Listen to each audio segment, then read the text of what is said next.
سال ایک روز شام کے وقت دروازے کی گھنٹی بجی۔ میں باہر گئی۔ ایک لمبا تڑنگا یورپین لڑکا کینوس کا تھیلا کندھے پر اٹھائے سامنے کھڑا تھا۔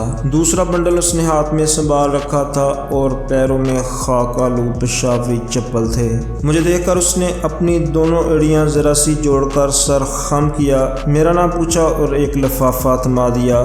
آپ کے ماموں نے یہ خط دیا ہے، اس نے کہا۔ اندر آ جاؤ، میں نے اسے کہا اور ذرا اچنبھے سے خط پر نظر ڈالی۔ یہ اچن ماموں کا خط تھا اور انہوں نے لکھا تھا، ہم لوگ کراچی سے حیدرآباد سندھ واپس جا رہے تھے۔ ٹھٹھا کی ماکلی ہل پر قبروں کے درمیان اس لڑکے کو بیٹھا دیکھا۔ اس نے انگوٹھا اٹھا کر لفٹ کی فرمائش کی اور ہم اسے گھر لے آئے۔ یہ دنیا کے سفر پر نکلا ہے اور اب ہندوستان جا رہا ہے۔ اوٹو بہت پیارا لڑکا ہے۔ میں نے اسے ہندوستان میں عزیزوں کے نام خط دے دیے ہیں اور ان کے پاس ٹھہرے گا، تم بھی اس کی میزبانی کرو۔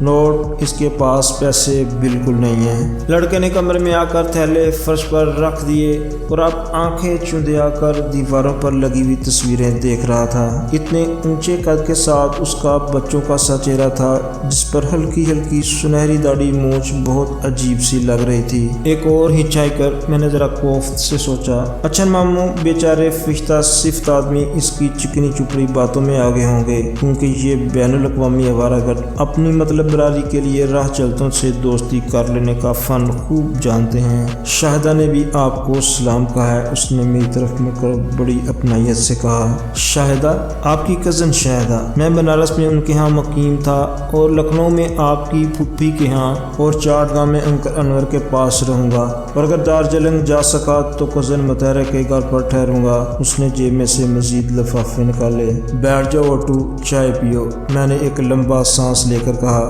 مجھے وہ دو ڈچ ہچائکر یاد آئے جنہوں نے کراچی میں لڈن ماموں کے ہاں گھر پر ڈیرے ڈال دیے تھے کیونکہ ان کے پاس پیسے ختم ہو گئے تھے۔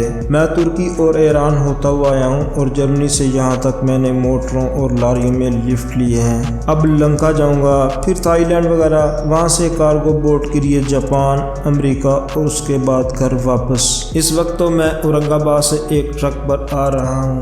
بے حد ایڈونچر رہے ہوں گے تمہارے سفر میں۔ ہاں، استنبول میں 3 راتیں غلطہ کے پل کے نیچے سویا اور ایران میں۔ پھر اس نے مختلف چھوٹے چھوٹے ایڈونچر سنائے۔ میں کولون یونیورسٹی میں پڑھتا ہوں، اس نے مزید اطلاع دی۔ پاکستان اور ہندوستان میں تم نے کیا فرق پایا؟ کھانے کی میز پر میں نے اس سے پوچھا۔ وہاں سب لوگ مجھ سے مسئلہ کشمیر پر بڑے جوش و خروش سے باتیں کرتے تھے۔ یہاں کشمیر اور پاکستان کا ذکر بہت کم کیا جاتا ہے کہ مسائل۔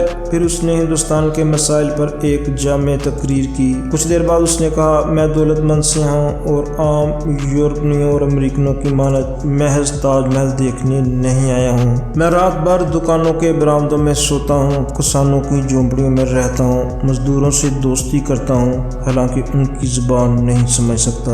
کھانے کے بعد اس نے بمبئی کا نقشہ نکال کر فرش پر پھیلایا۔ بیچارے انگریز بمبئی کے طرز تعمیر کو وکٹورین گوتھک کہتے تھے۔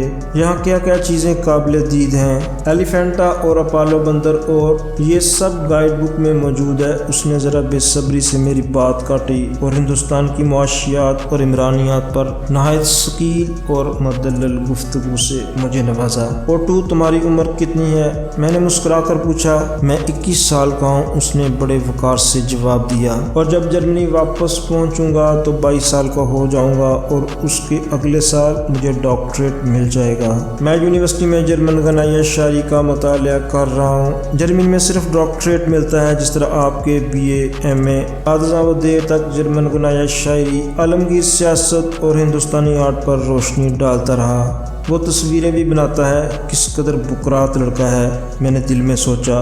بیشتر جرمنوں کی طرح انتہائی سنجیدہ، دن کا پکا اور حصے مزاج سے تقریباً آری۔ میں رات کو سونے سے پہلے آپ کی کتابیں دیکھ سکتا ہوں؟ یقیناً۔ رات گئے تک نشست کے کمرے سے روشنی جلتی رہی۔ صبح 3 بجے غسل خانے میں پانی گرنے کی آواز آئی تو میری آنکھ کھل گئی۔ وہ راتوں رات نہا دھو کر فارغ ہو چکا تھا تاکہ صبح کو اس کی وجہ سے گھر والوں کو زحمت نہ ہو۔ ناشتے کے وقت اس نے ہندوستان کے متعلق اس کتاب پر تبادلہ خیالات کیا جو اس نے رات بھر میں پڑھ کر ختم کر ڈالی تھی۔ پھر اس نے بمبئی کا نقشہ اٹھایا اور سیاحی کے لیے نکل گیا۔ وہ اپنے تھیلے میں 5 کتابیں لے کر چلا تھا جن پر کمرہ ٹھیک کرتے وقت میری نظر پڑی۔ گوئٹے کی فاؤسٹ، ہائنے کی نظمیں، رلکے، بریخت اور انجیل مقدس۔ شام کو جب وہ تھکا ہارا مگر بے حد حشاش پشاش واپس آیا تو میں نے اس سے کہا، اوٹو، کل رات تم خدا سے منکر تھے مگر انجیل ساتھ لے کر گھومتے ہو۔ اس پر اوٹو نے خدا کے تصور میں ایک جذباتی سارے کی انسانی حاجت پر مختصر تقریر کی۔ اوٹو، تم ایلیفینٹا گئے تھے، وہاں کی تیری مورتی اور دیوتا، میں کہیں بھی نہیں گیا۔ وکٹوریا گارڈن میں دن بھر بیٹھا عوام کے ہجوم کا مطالعہ کرتا رہا۔ انسان سب سے بڑا دیوتا ہے۔ ہاں یہ تو بالکل ٹھیک ہے، مگر تم نے کھانا کہاں کھایا؟ میں نے 1 درجن کیلے خرید لیے تھے۔ مجھے دفعتاً سخت ندامت ہوئی کہ چلتے وقت سینڈوچ اس کے ساتھ کرنے مجھے کیوں نہ یاد رہے۔ مجھے اچن ماموں کے خط کا خیال آیا جس میں انہوں نے لکھا تھا کہ اس کے پاس پیسے تقریباً بالکل نہیں ہیں۔ کھانے کی میز پر اس نے کہا، میں بہت دنوں بعد پیٹ بھر کے کھانا کھا رہا ہوں۔ میں اس سے جرمنی کے متعلق باتیں کرتی رہی۔ برلن کی دیوار کا ذکر کرتے ہوئے اس نے مجھے اطلاع دی کہ وہ بہت سخت اینٹی کمیونسٹ ہے۔ گھر پر میری اماں بھی میرے لیے بہت مزیدار کھانے پکاتی ہیں۔ آپ میری اماں سے مل کر بہت خوش ہوں گی۔ اب ان کی عمر 42 سال کی ہے۔ مصائب نے ان کو قبل از وقت بوڑھا کر دیا ہے مگر وہ اب بھی دنیا کی حسین ترین عورت ہیں۔ تم ان کے اکلوتے لڑکے ہو؟ ہاں، میرے ابا فوجی افسر تھے، اماں پرچا کی رہنے والی ہیں۔ اماں 17 سال کی تھی جب انہوں نے ابا سے شادی کی۔ ابا پولینڈ کے محاذ پر مارے گئے۔ ان کے مرنے کے دوسرے مہینے میں پیدا ہوا۔ باری سے بچنے کے لیے مجھے کندھے سے لگائے اماں جانے کہاں کہاں گھومتی رہیں۔ وہ مجھے گود میں اٹھائے، سر پر رومال باندھے، فل بوٹ پہنے، مختصر سا سامان میری پریمبولیٹر میٹھوں سے گاؤں پھرتی تھیں اور کھیتوں کھلیانوں میں چھپتی رہتی تھیں۔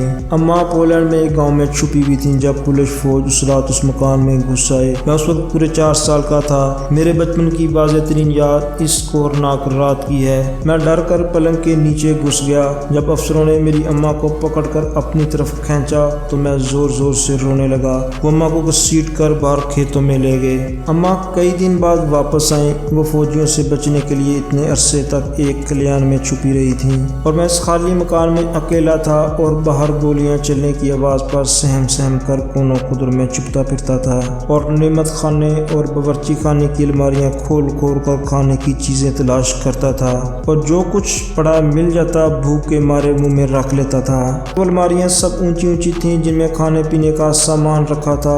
وہ چپ ہو گیا اور خاموش سے کھانے میں مصروف ہو گیا۔ یہ چاول بہت مزے کے ہیں، اس نے چند منٹ بعد آہستہ سے کہا۔ اسی وجہ سے میں جنگ کا تکلیف دہ ذکر اس سے نہ چھیڑنا چاہتی تھی۔ میں جنگ کے بعد بڑی ہونے والی نسل سے اس طرح کے لرزہ خیز واقعات سن چکی تھی۔ مجھے وہ فرانسیسی لڑکی یاد آئی جس نے زوال فرانس کے بعد اسی اوٹو کے ہم قوم جرمنوں کی درندگی کے قصے سنائے تھے۔ اگر ابھی تک آپ نے افسانہ گو کو سبسکرائب نہیں کیا تو ابھی سبسکرائب کر لیں تاکہ آپ نامور افسانہ نگاروں کے شور آفاق افسانوں سے محظوظ ہو پائیں اور بر وقت نئی ویڈیو حاصل کرنے کے لیے بیل نوٹیفیکیشن کو آن کر لیں۔ اسی پولینڈ میں جہاں اوٹو اور اس کی ماں پر یہ سب بیتی، اسی زمانے میں وہ نازی گیس چیمبر بھی دن رات کام کر رہے تھے جہاں روزانہ ہزاروں یہودیوں کو موت کے بھینٹ چڑھایا جاتا تھا۔ اور مجھے اس روسی لڑکی کا قصہ یاد آیا جو مجھے کسی نے سنایا تھا۔ اپنے سارے خاندان کو اپنے سامنے جرمن مشین گن کی نظر ہوتے دیکھ کر پل کی پل میں صدمے کی شدت سے اس روسی لڑکی کے بال سفید ہو گئے تھے۔ یہ 1945 کے بعد کے یورپ کی نوجوان نسل تھی۔ دنیا کو تہذیب سکھانے والے انسانیت پرست مسیحی مغربی یورپ نے اپنے بچوں کو ترکے میں کیا دیا تھا۔ اب تمہاری ماں کچھ کام کرتی ہیں؟ میں نے پوچھا۔ نہیں، وہ محض ایک ہاؤس فرا ہے، ان کو فوجی بیوہ کی حیثیت سے پینشن ملتی ہے۔ ہمارا چھوٹا سا 2 کمروں کا مکان ہے۔ میں شام کی شفٹ میں ایک فیکٹری میں کام کرتا ہوں۔ میری اماں بہت بولی بالی ہیں، اسٹرالوجی میں یقین رکھتی ہیں اور پابندی سے گرجا جاتی ہیں۔ پچھلے سال میں نے سائیکل پر سارے جرمنی کا چکر لگایا تھا۔ جرمنی دنیا کا حسین ترین ملک ہے۔ ہر ملک اس کے باشندوں کے لیے دنیا کا حسین ترین ملک ہونا چاہیے، مگر تم نے نازی نہ بن جانا۔ نہیں، میں نیا نازی نہیں بنوں گا۔ مجھے یہودیوں سے بہت زیادہ نفرت نہیں ہے، اس نے سادگی سے کہا۔ مجھے ہنسی آ گئی۔ میرے نانا اور نانی اب بھی مشرقی جرمنی میں ہیں، مگر ہم ان سے نہیں مل سکتے۔ جس طرح آپ کا آدھا خاندان یہاں اور آدھا پاکستان میں، اس نے کانٹا اٹھا کر مجھے سمجھایا۔ دوسرے روز اس نے وعدہ کیا کہ شہر کی قابل دید جگہیں ضرور دیکھ کر آئے گا، مگر وہ اس روز بھی دن بھر رانی باغ میں بیٹھا رہا۔ چوتھا دن اس نے وارڈن روڈ پر بولا بائی ڈیسائی انسٹیٹیوٹ کے برآمدے میں بیٹھ کر لاؤس کی جنگ کے متعلق مضامین پڑھنے میں گزارا۔ اندر لڑکیاں رقص سیکھ رہی تھیں اور ہال میں حسین کی نئی تصاویر کی نمائش ہو رہی تھی، لہذا میں ساتھ ساتھ آرٹ و کلچر سے بھی بہرور ہوتا رہا۔ اس نے واپس آ کر کہا، بمبئی میں وہ سارے فاصلے پیدل طے کرتا تھا اور وارڈن روڈ سے فلورا فاؤنٹین تک پیدل جاتا تھا۔ میں 8 آنے سے 1 روپیہ روز تک خرچ کرتا ہوں اور زیادہ تر کیلے کھاتا ہوں۔ ہر جگہ بے حد مہمان نواز لوگ مل جاتے ہیں۔ کیا یہ عجیب بات نہیں کہ انسان انفرادی طور پر اس قدر سیدھا سادہ اور نیک ہے اور اجتماعی حیثیت میں درندہ بن جاتا ہے؟ یہ سوال کرنے کے بعد وہ منہ لٹکا کر بیٹھ گیا۔ اس دن وہ ایک ٹرک کمپنی سے طے کر آیا تھا، بنگلور تک ان کے ٹرک پر جائے گا۔ صبح سویرے اس نے اپنے تھیلے میں کتابیں اور کپڑے ٹھونسے، دوسرا تھیلا جو اس کا سفری خیمہ تھا اور بستر تھا لپیٹ کر کندھے پر رکھا، خدا حافظ کا اور ٹرانسپورٹ کمپنی کے دفتر فلورا فاؤنٹین پیدل روانہ ہو گیا۔ اور 2 کو گئے کئی مہینے گزر گئے۔ اچھا ماموں کا خط آیا تو میں انہوں نے شکایتیں لکھا کہ آپ کے بیٹے اوٹو نے یہاں سے جا کر یہ بھی اطلاع نہ دی کہ کم بخت اب کہاں کی خاک چھان رہا ہے۔ میں نے یہ خط پوسٹ کیا ہی تھا کہ شام کی ڈاک میں اوٹو کا لفافہ آ گیا۔ اس کے ٹکٹوں پر لاؤس کے بادشاہ کی تصویر بنی تھی اور خط میں لکھا تھا، وہ جرمن لڑکا جو آپ کے گھر پر ٹھہرا تھا آپ کو بھولا نہیں ہے، آپ میرے ساتھ بہت مہربان تھی۔ میری انگریزی کمزور ہے، غلطیاں معاف کیجیے گا۔ آپ میرے ساتھ بڑی بہن کسی شفقت سے پیش آئیں اور میں محبت پر بہت یقین رکھتا ہوں۔ اس کی وجہ شاید یہ ہے کہ ابھی بہت کم عمر ہوں، لیکن آپ نے ٹھیک کہا تھا، دنیا میں صرف وہی لوگ خوش رہ سکتے ہیں جو زندگی کو بغیر کسی پس و پیش کے اور بغیر سوالات کیے منظور کر لیں۔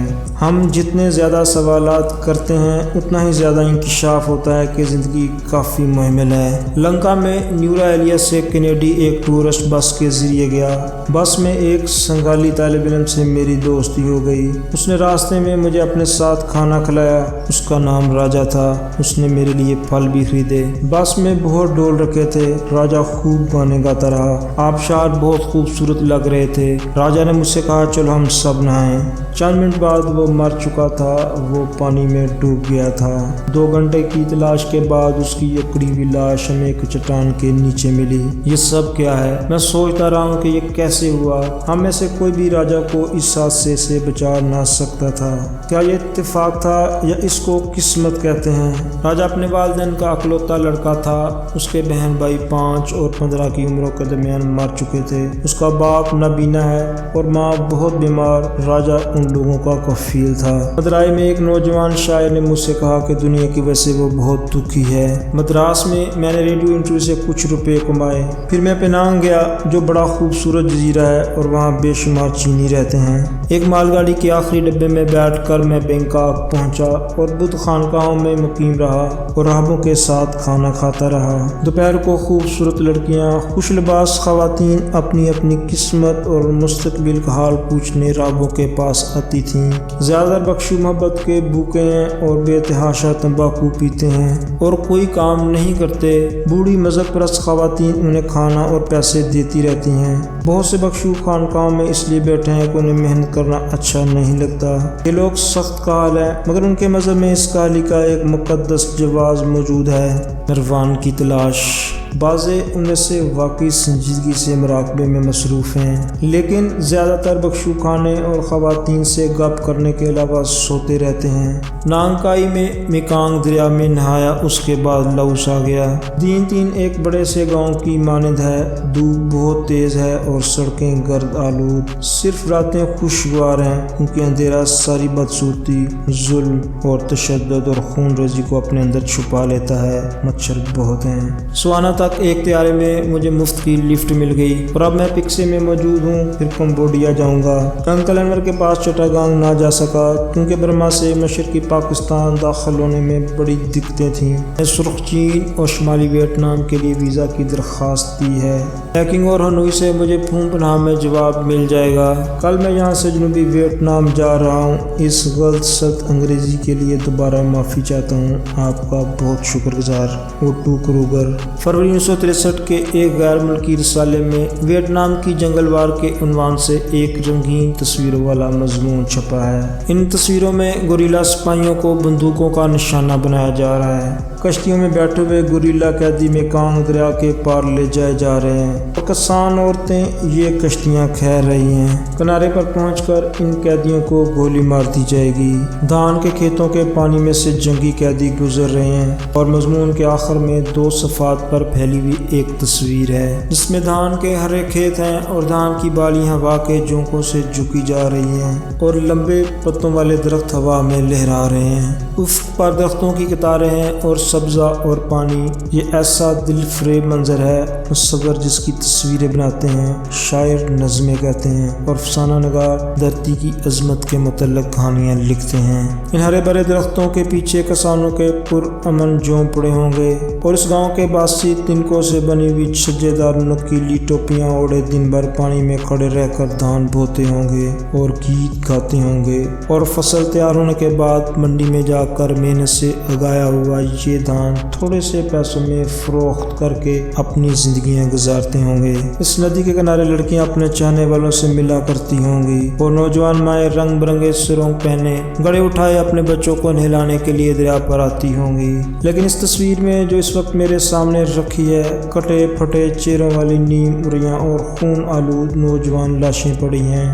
دور ایک کونے میں بھورے رنگ کا محیب جنگی طیارہ کھڑا ہے اور تصویر کے نیچے لکھا ہے موت کا کھیت۔ ویتکونگ گوریلے جن کو میکانگ دریا کے دھانے کے ڈیلٹا میں موت کے گھاٹ اتار دیا گیا، ان کے ساتھی ایک دوسرے کے ساتھ رسیوں سے بندھے سر جھکائے کونے میں بیٹھے ہیں۔ اس خونریز دست بدست لڑائی میں ایک نوجوان ہچ ہائکر بھی جو میکانگ دریا کے کنارے سے گزر کر شمالی ویتنام جا رہا تھا، ایک اتفاقیہ گولی کا نشانہ بن گیا۔ اس خوبصورت ملک میں یہ بھیانک خانہ جنگی 1944 سے جاری ہے اور میں نے تصویر کو دوبارہ غور سے دیکھا۔ ساحلی گھاس پر اوندھی پڑی ہوئی ایک لاش کا چہرہ اوٹو سے ملتا جلتا تھا۔ اوٹو کروگر زندگی کا تجربہ حاصل کرنے دنیا کے سفر پر نکلا تھا۔